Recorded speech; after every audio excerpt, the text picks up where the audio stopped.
buying versus DIY. This is a common little stress that would happen.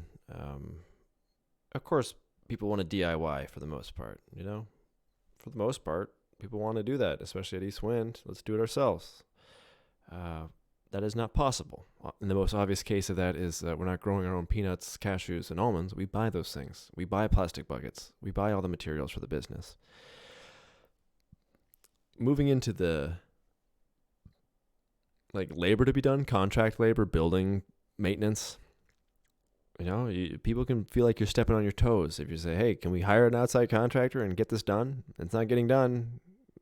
Can we let's do it. One example I can think of was one year the wood cutting crew was held up, right? We ran out of finished firewood. Okay, the firewood yard was done, and some people started feverishly getting some trees in and splitting, making new firewood. But it was all green. It was all green wood. It wasn't finished. It needed another season, 2 seasons, whatever it needed to get finished.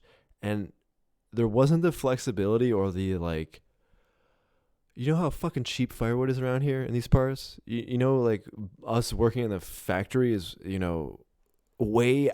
a way higher wage than us cutting our own firewood. Let's buy a truckload of firewood, have finished firewood, and all this green wood that we're producing right now, let's let it finish.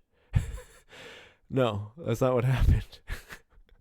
So much green wood got burned that winter. It was idiotic.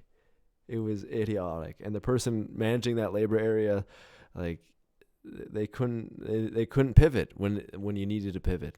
And you'll see examples of that fairly often, especially when you're planning things. Or if someone thinks "Oh, this is my thing, that we're not going to hire outside labor to do." And it's well, if you're not getting it done, we either need to talk about that and figure that out, or we need, maybe we need to agree to get a little outside help. East Wind is a huge community. It's a big place with a lot of money to throw around, and it for sure needs outside labor help to get a lot of things done there. So I think that sentiment might have changed a little bit, but maybe if you need to, buy that firewood. Okay.